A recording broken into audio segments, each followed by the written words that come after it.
My name is Charlotte Ashford. I'm 32 years old, and last Christmas, my parents booked a $45,000 family vacation for everyone except me. Instead of a plane ticket to Aspen, my mother left me a note on the kitchen counter.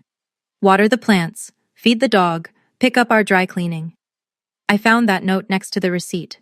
4 ski passes, a 5-star suite, spa treatments, private lessons for my brother, $45,000 for a trip I wasn't invited to.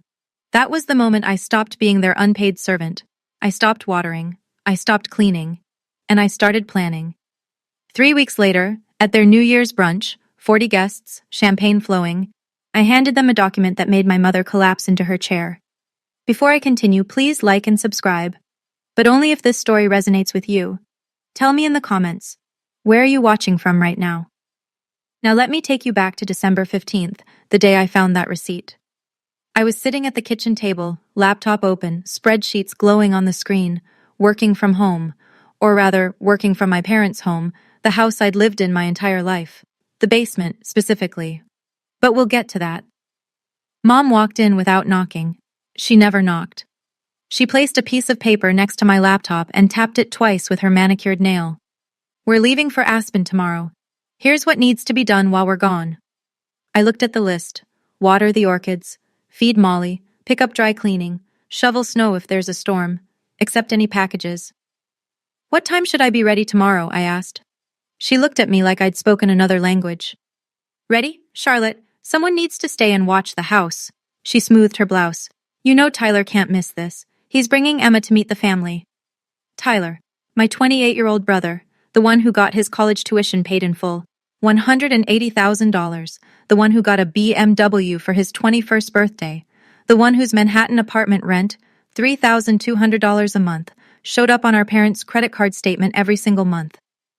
I didn't go to college. Mom said it wasn't practical for girls, said I should learn something useful at home instead. So I learned to cook, to clean, to keep my mouth shut. Okay, I said, just like I always said. Mom nodded, already walking away. Oh, and the orchids need distilled water. Don't kill them like last time. She disappeared upstairs, and I sat there staring at that list. Something was different this time. I just didn't know what yet. That night, I sat on my bed in the basement. No windows. Just concrete walls painted a cheerful yellow that fooled no one. Molly lay beside me, her golden fur warm against my leg. She was 12 now, gray around her muzzle, slower on the stairs. She'd been my birthday present. The one good thing I got when I turned 20. I still had the registration papers somewhere, my name on the line, Charlotte Ashford, owner. Molly whined softly and pressed her head against my hand.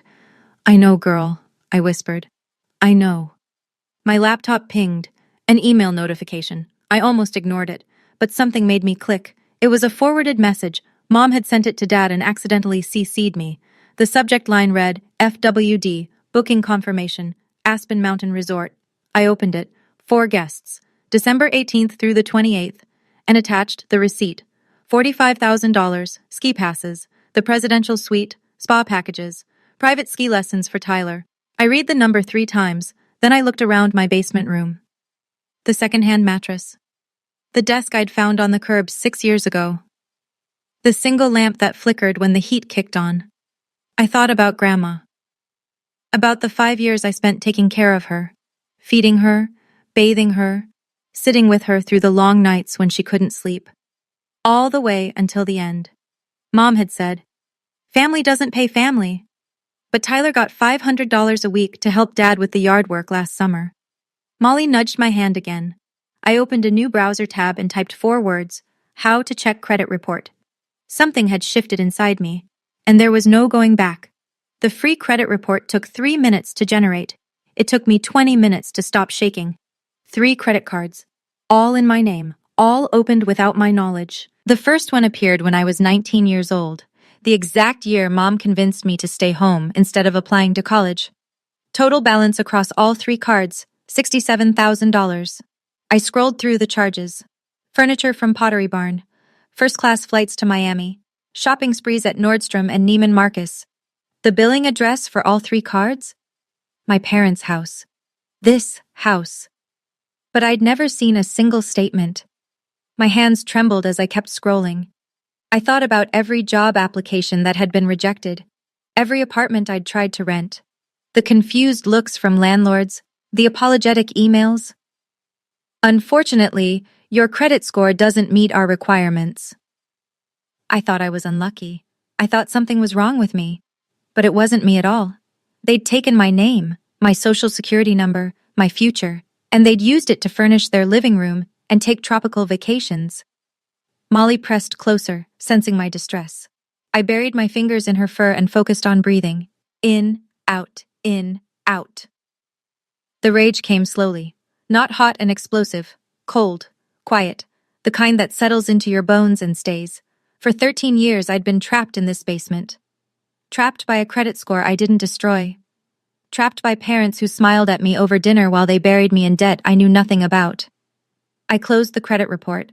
I opened LinkedIn. And I searched for a name I hadn't spoken in 8 years. Diane Okonkwo, my old college friend, the one who became a lawyer. I didn't sleep that night. Instead, I made a list. The accountant in me needed to see it all laid out in black and white. If I stay silent. 1. I live in this basement until my parents die. Maybe longer. 2. My credit score never recovers.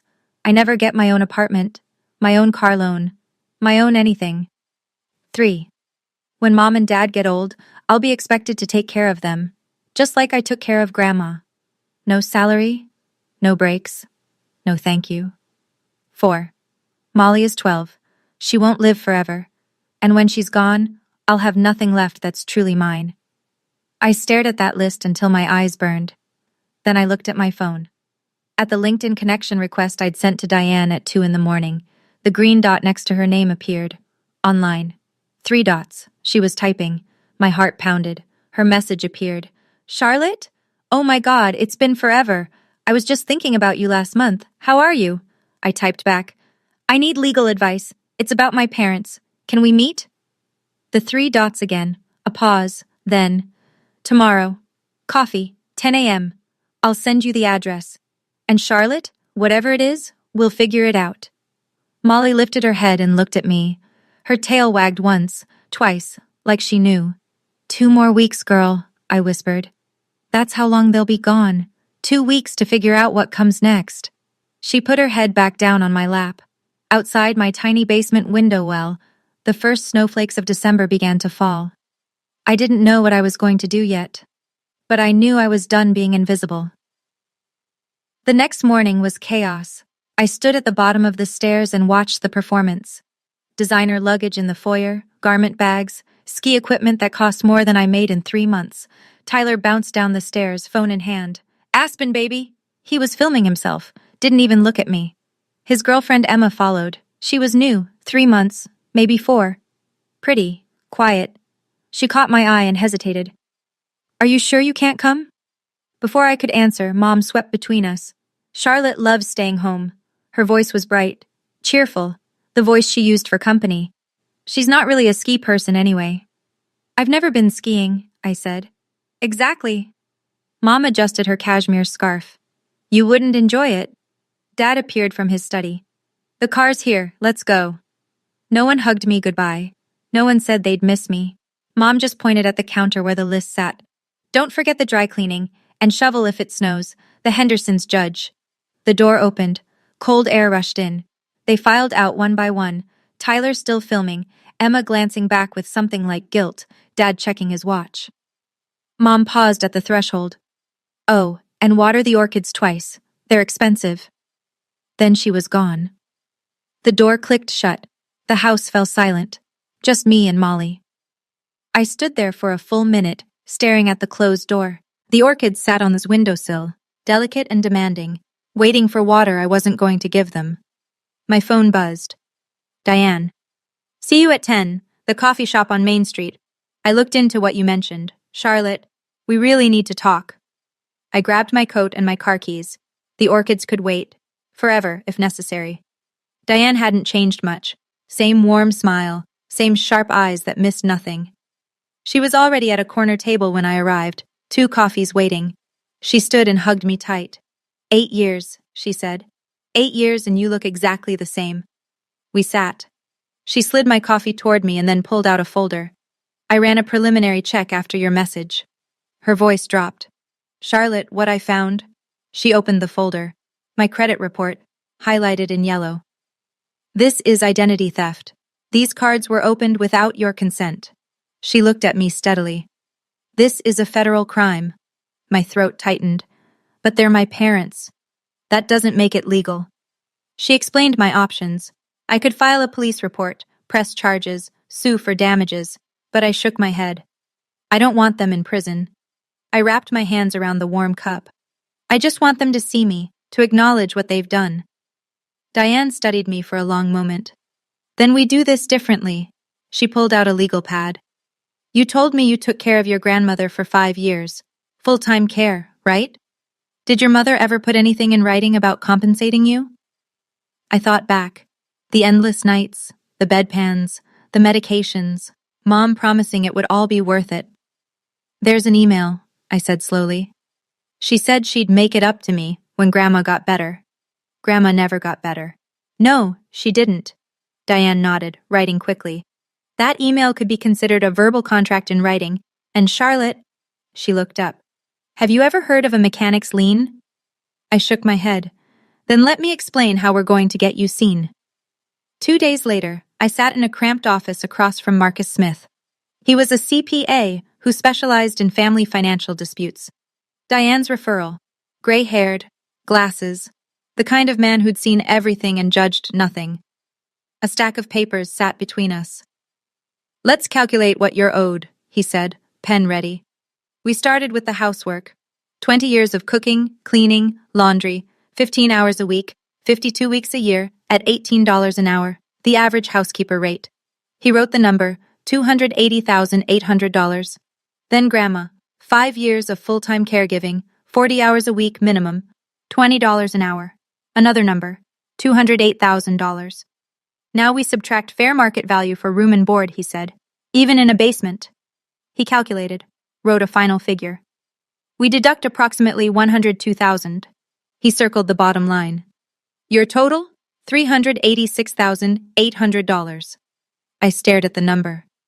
That can't be right. It's actually conservative. He adjusted his glasses. I didn't include overtime, holiday work, or the emotional labor of end-of-life care.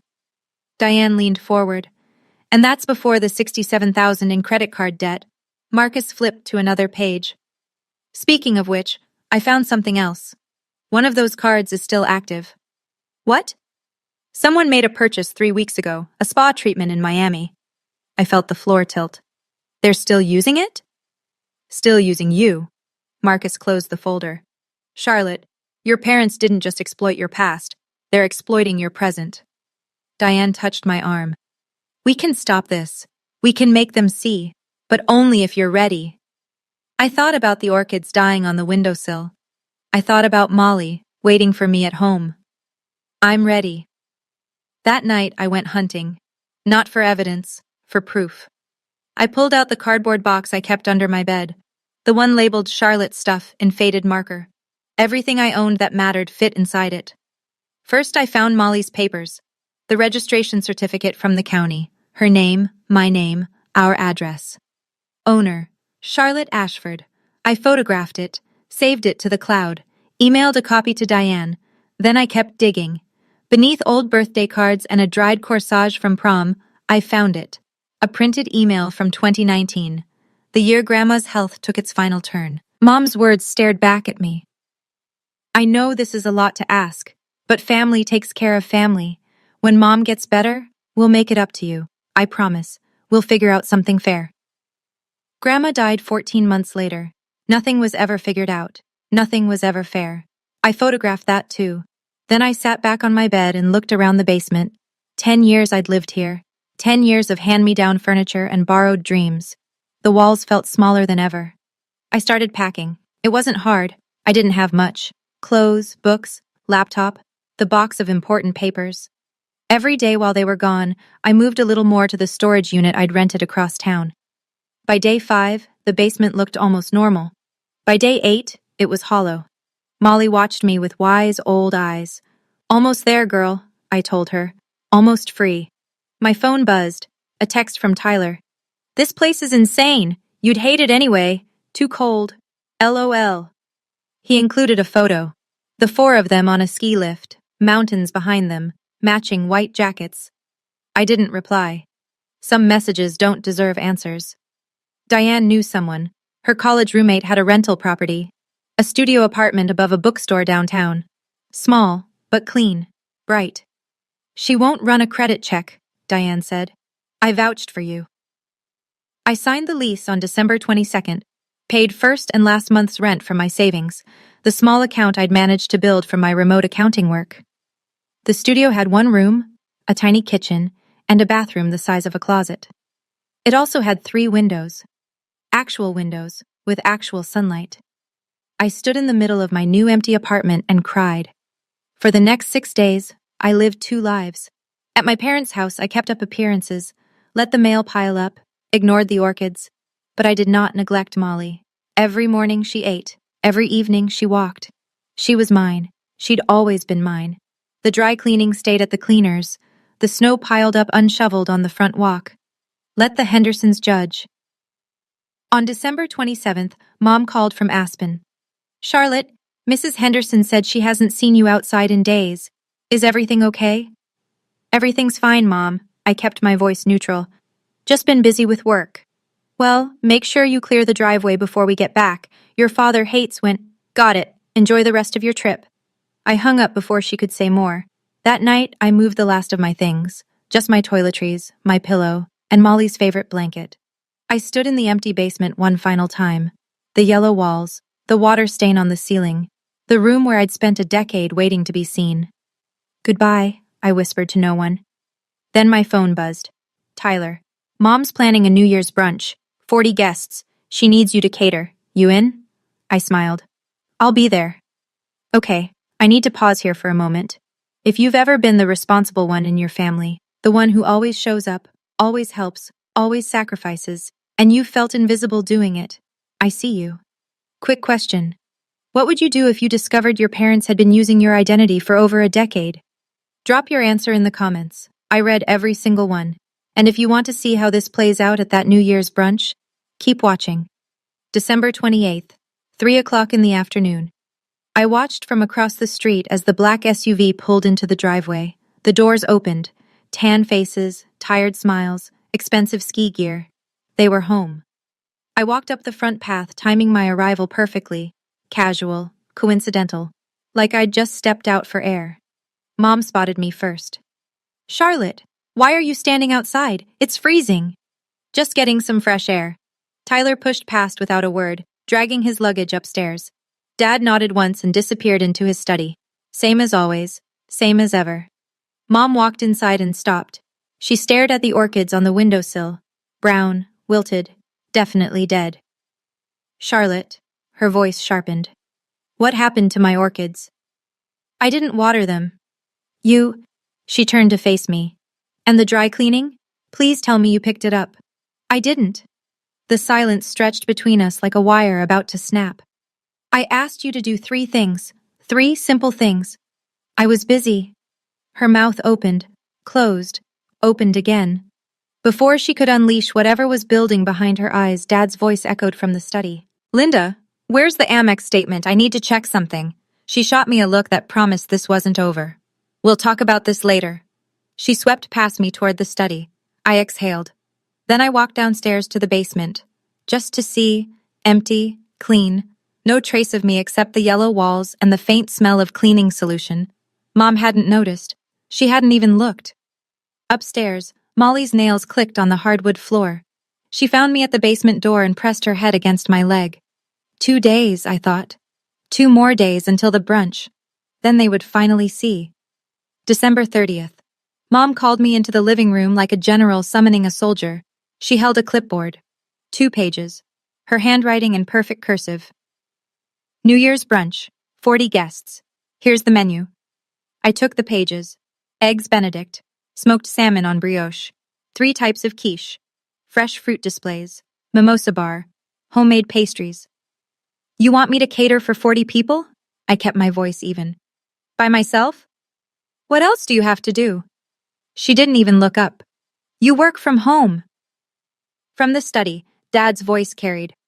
Your mother and I are hosting important people. Colleagues, the Hendersons, the Morgans. This needs to be perfect, Charlotte. I thought this was a family brunch. Mom smiled, the patient smile she used when explaining something obvious to a child. It is family, and your family. Family helps. Footsteps on the stairs. Tyler appeared, phone in hand. Hey, Mom, can Charlotte make those little quiche things? Emma loves those. Mom brightened. Of course, sweetie. She turned to me. Add mini quiches to the list, the spinach ones. And maybe those bacon-wrapped dates? Tyler was already walking away. Those were good last time. Charlotte, write that down. I stood there holding the clipboard. 2 pages of demands, 40 people to feed, a kitchen to run single-handedly. What time do you need everything ready? Guests arrive at 10, so you should start prep around 5 a.m. Mom checked her phone. I have a hair appointment at 8, so I won't be able to help. You understand? I understood perfectly. I'll be here, I said. She patted my shoulder like I was an obedient dog. I knew I could count on you. She walked away, and I smiled at her back. 40 guests. Perfect. I wanted witnesses. New Year's Eve, 11 o'clock at night. I stood alone in the kitchen, surrounded by grocery bags I had no intention of unpacking. Eggs, salmon, champagne. Mom had spared no expense on ingredients I wouldn't be cooking. The kitchen door swung open. Emma walked in, hesitant. Charlotte, can I help with anything? She was trying. I could see that. 3 months with Tyler, and she still hadn't figured out the rules. Before I could answer, Mom appeared behind her. Emma, sweetie, you're a guest. The warmth in her voice was almost convincing. Don't worry about the kitchen. Charlotte has it all under control. She put her arm around Emma's shoulders and guided her away, but not before turning to look at me. Oh, and Charlotte, wear something appropriate tomorrow. Her eyes swept over my sweater. That's fine for down here, but we have company coming. Dad passed through, heading for the liquor cabinet. Food ready by 10. The Hendersons are always punctual. Will Aunt Patricia be there? I asked. Mom's expression flickered. Just for a moment. Yes, unfortunately. She examined a champagne bottle. Just ignore whatever she says. You know how she is. How she is? Dramatic. Always stirring up trouble. I thought about Aunt Patricia, Dad's sister, the one who'd always looked at me with worried eyes at family gatherings, the only one who'd ever asked, Are you okay, honey? You seem tired. I'll keep that in mind, I said. Mom nodded, satisfied, and swept out with Emma in tow. I looked at the clock. 12 more hours. The manila envelope was already in my car, the paperwork signed, the lien filed.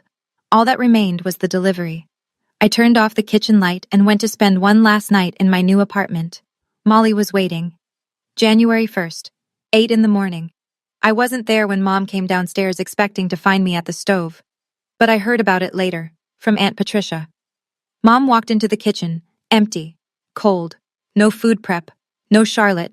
She called my name, then called it louder, then screamed it. She ran to the basement, threw open the door. Nothing, no bed, no desk, no clothes, just bare walls and the echo of her own voice. Molly was gone too. Mom's panic was immediate. She called Dad, called Tyler, called my phone 16 times. I didn't answer. By 9:30, Mom had ordered emergency catering from the most expensive restaurant in town. Triple the price for holiday rates. She was setting out store-bought pastries when the doorbell rang. Aunt Patricia, an hour early. I thought I'd help set up. She told me later what she saw. Linda's hands shaking, Richard pacing by the window, Tyler asking, Should we cancel? We're not canceling anything, Mom hissed. I've spent weeks planning this. Charlotte is just... She's being dramatic. She'll show up. Guests began arriving at 10. The Hendersons, the Morgans, colleagues, old friends. 40 people filling the living room with small talk and champagne. Someone asked about me. Where's Charlotte? I've heard so much about her. Mom's smile didn't waver. She's not feeling well, resting upstairs.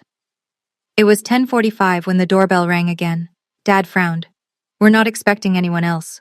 He opened the door. I stood on the porch, not in an apron, not in the kitchen, not invisible. I wore a black blazer, pressed slacks, my hair pulled back, in my hands a manila envelope, and beside me, tail wagging, was Molly. Hello, Dad. My voice was steady. I'm here for the brunch. The room went quiet. 40 pairs of eyes turned toward the door, toward me. Mom recovered first. She always did. She crossed the room with her hostess smile firmly in place. Charlotte, sweetie, her voice carried for the audience. We were so worried. Are you feeling better? She reached for my arm. I stepped back. I'm fine, Mom. Never been better, actually. Dad closed the door behind me, his face tight. Where have you been? And why did you take the dog? Molly is my dog. I kept my voice calm, factual. Her registration has always been in my name. Charlotte, this isn't the time, Mom started. Actually, I said, this is the perfect time. I felt the room's attention sharpen. Mrs. Henderson leaned in. Mr. Morgan set down his champagne glass. In the corner, I spotted Aunt Patricia.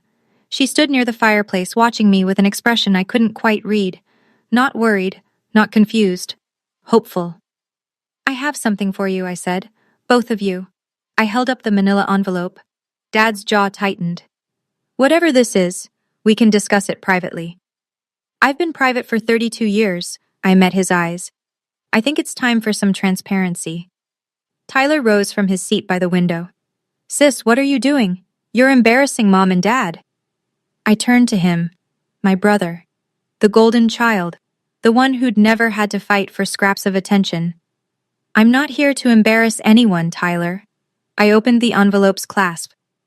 I'm here to be seen. Mom's smile was cracking. Dad's hands were clenched at his sides. The room held its breath, and I pulled out the papers that would change everything. I handed the papers to Mom. Her hands were steady when she took them. They weren't steady for long. She scanned the first page. The color drained from her face. What is this? It's an invoice. I clasped my hands in front of me. For 20 years of unpaid domestic labor, housekeeping, cooking, cleaning, caregiving for Grandma, all calculated at fair market rates. Dad snatched the papers from her. His eyes darted across the numbers. This is ridiculous. $387,000?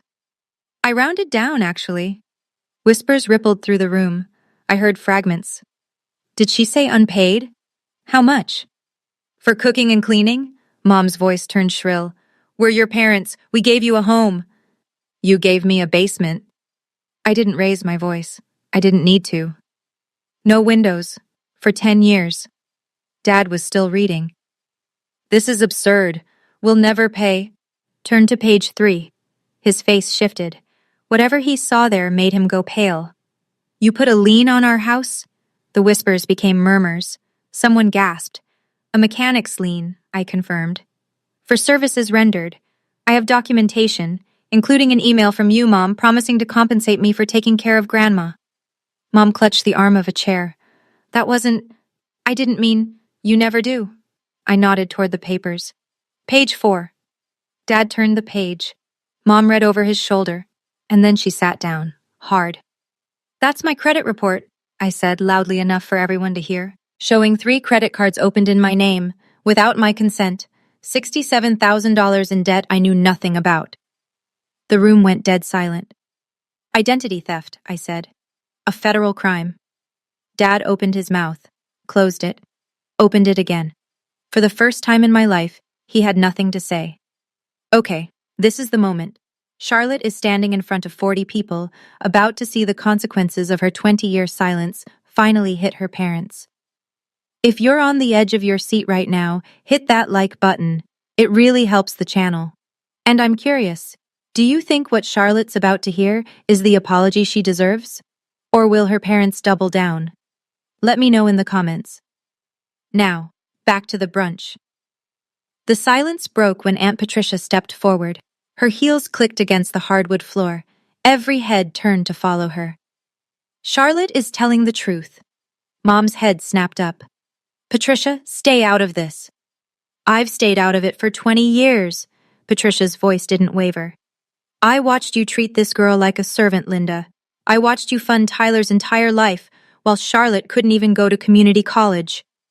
Dad stepped toward his sister. This is not your concern. It is my concern. Patricia crossed her arms. Because I'm the one who paid for Charlotte's accounting certification 3 years ago, behind your backs. I stared at her. You never told me. I wanted to. Her eyes softened when she looked at me. But Linda said if I interfered again, she'd cut me off from the family. The murmurs grew louder. I saw phones being pulled from pockets.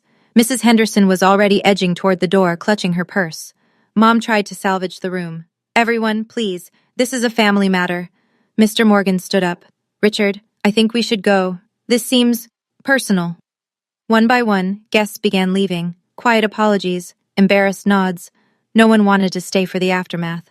Emma rose from her seat near Tyler. She walked toward me, not toward him. I'm so sorry, she said quietly. I had no idea. Then she walked out the door. Tyler called after her. Emma, wait. She didn't look back. Within 15 minutes, the room was nearly empty. Just family now. Mom, still sitting in her chair. Dad, still clutching the papers. Tyler, staring at his phone. Aunt Patricia standing beside me. And Molly, pressed against my leg, her tail no longer wagging. The reckoning had begun. The front door closed behind the last guest. The silence that followed was deafening. Mom finally spoke. Her voice cracked. How could you do this to us, in front of everyone? I looked at her, really looked, at the mascara starting to run, at the careful facade crumbling. How could you do this to me? For 20 years? Dad threw the papers onto the coffee table. We raised you. We gave you a roof over your head, food, clothing, everything.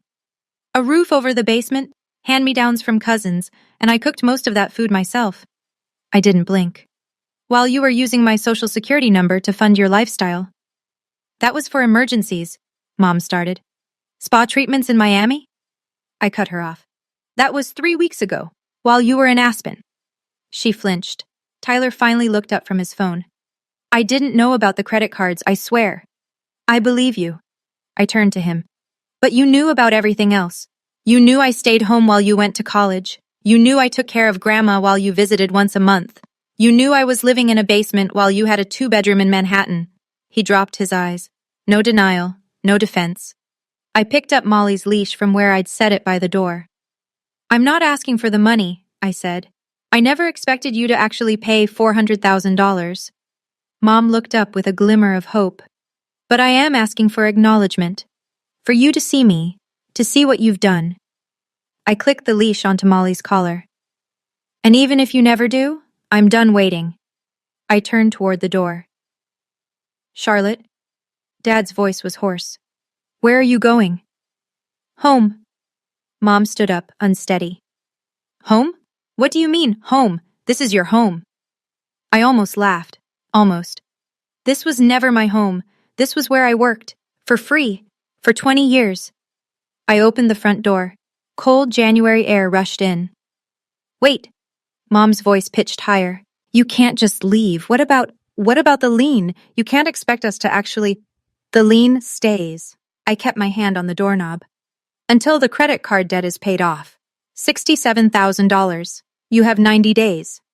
Dad stepped forward. And if we refuse? Then the lien remains on your property. You won't be able to sell, won't be able to refinance. I shrugged. That's how liens work. I'm sure you know that, Dad. You worked at a bank for 30 years. His face reddened. This is extortion. This is accountability. I met his glare without flinching. Something you've avoided your entire life. Aunt Patricia moved to stand beside me. I'll walk you out, honey. Patricia, if you leave with her, Mom's voice held a warning. You'll what, Linda? Patricia's smile was tired but real. Cut me off? I think I'll survive. We stepped outside together. Molly trotted between us, tail wagging again. Behind us, I heard Tyler's voice. What are we going to do? And Mom's response harsh and brittle. We'll fix this. We always fix things. But she couldn't fix this. Not the debt, not the witnesses, not the years of silence finally broken. At my car, Patricia hugged me. I'm proud of you. I should have said something years ago. You're saying it now. I hugged her back. That's what matters. I loaded Molly into the back seat, started the engine, and drove toward my apartment with windows, toward the rest of my life, 1 week later. I sat in my studio apartment, sunlight streaming through all 3 windows. Molly lay in her favorite spot, the patch of carpet where the afternoon light pooled warmest. My phone buzzed. Diane. Have you seen the neighborhood Facebook group? I hadn't. I'd been avoiding social media, but curiosity won. Someone had posted about the incident at the Ashford house. No names, but everyone knew. I scrolled through the comments. I always thought something was off about that family. Poor girl, she was always so quiet whenever I saw her. I heard the parents opened credit cards in her name? That's illegal. No wonder she never moved out. They trapped her. I closed the app. There was no satisfaction in it, just a hollow ache. Another notification. A number I didn't recognize. Charlotte, this is Emma. I broke up with Tyler. I stared at the screen. He tried to defend your parents, said you were being dramatic, that you'd always been jealous. I couldn't be with someone who thinks that way. A pause. 3 dots. I'm sorry I didn't see it sooner. If you ever need a friend, I'm here. I read the message twice. 3 times. I didn't reply. Not yet. But I saved her number. Molly lifted her head, looked at me, and sighed contentedly. I know, girl, I murmured. We're okay. My phone buzzed again. This time, an email. From Richard Ashford. Subject, we need to talk. I didn't open it. Not today. Instead, I made myself a cup of tea, sat by the window, and watched the winter sun sink behind the buildings. I hadn't destroyed them. That was never the point. I just wanted to be free. And for the first time, I was. I agreed to meet Dad a week later. Neutral ground, a coffee shop downtown. Diane's advice, public space, keep it short, don't give anything away. He was already there when I arrived, sitting in a corner booth, looking older than I remembered. Charlotte.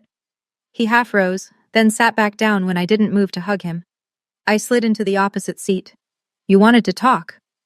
Your mother is devastated. I waited. She hasn't slept, won't eat. The neighbors keep asking questions. Is she devastated about what happened? Or about what people think? He didn't answer. That was answer enough. We'll pay off the credit cards, he finally said. Your mother's already arranging the transfer.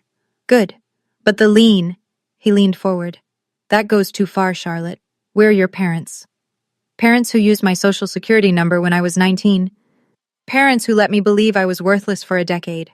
I kept my voice level. Parents who took a $45,000 vacation and left me a chore list. He flinched. We thought you were happy. You never complained.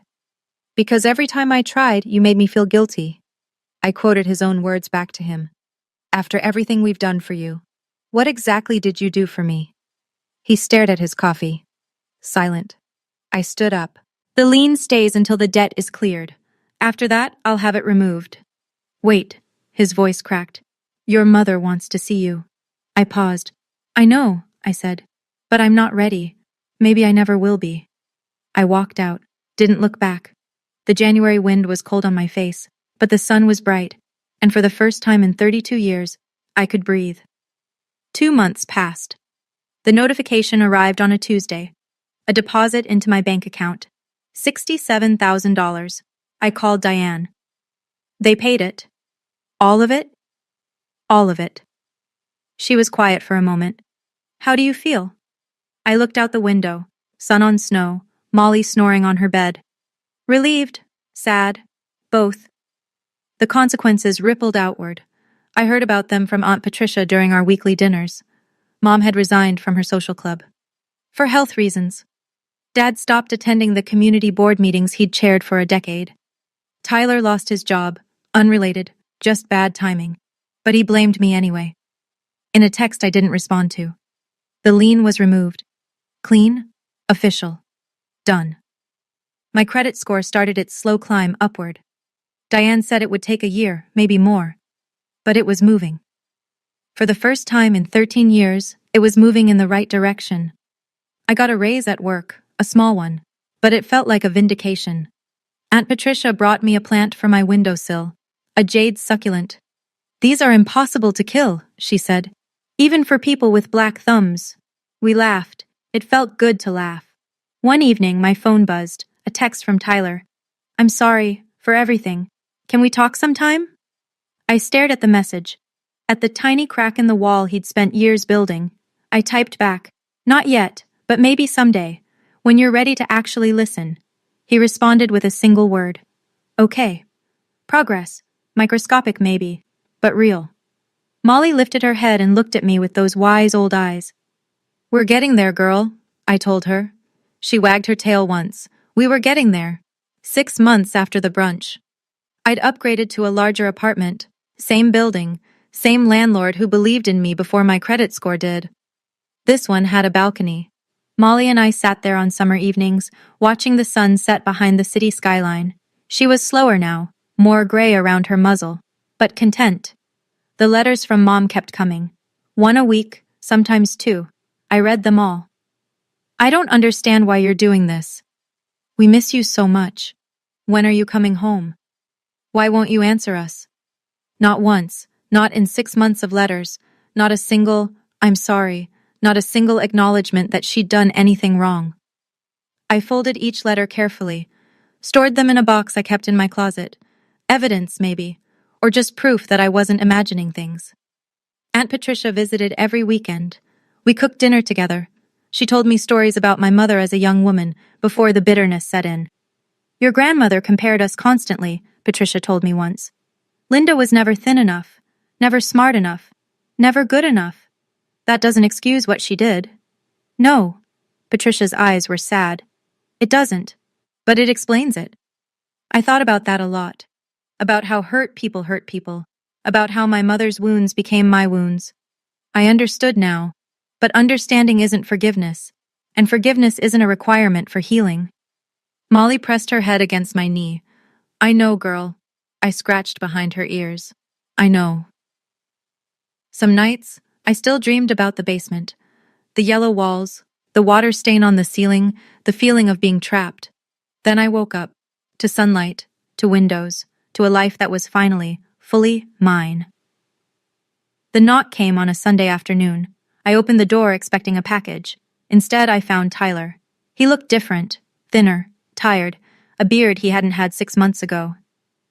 I didn't know where you lived, he said. Patricia gave me the address. I hope that's okay. I stepped aside. Come in.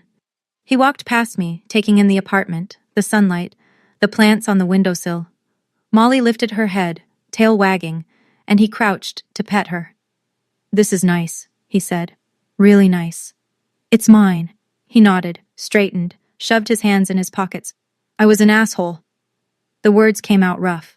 My whole life, I didn't see it because it was easier not to see it. I know. Mom and Dad want me to convince you to come back, to make peace.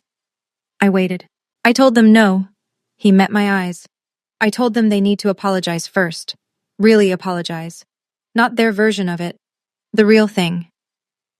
Something loosened in my chest. Something I hadn't realized I'd been holding. Thank you, Tyler. That means something. He moved toward the door, paused. I'm trying to be better. It's hard. I know. I offered him a small smile. But you're trying. That's more than they ever did. He left. I watched him walk down the hallway. My brother. A stranger I was, maybe, slowly, getting to know. I closed the door. Molly trotted over and pressed herself against my legs. I knelt down and wrapped my arms around her, felt her warmth, her heartbeat, 12 years of unconditional love.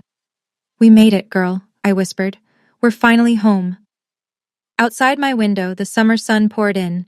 I didn't burn bridges. I just stopped building them for people who never met me halfway. If you've made it this far, thank you. Truly, here are a few things I learned from my experience. 1. Your labor has value. Don't let anyone, not even family, make you feel guilty for expecting recognition. 2. Setting boundaries isn't selfish. It's survival. 3. Sometimes the quietest person in the room has been carrying the heaviest secrets. If this story resonated with you, I'd love to hear your thoughts. Have you ever had to set a boundary with family? How did it go? Drop a comment below, like, subscribe, and check out the video in the description for another story about family, boundaries, and unexpected turns. Until next time, take care of yourself, because you deserve it.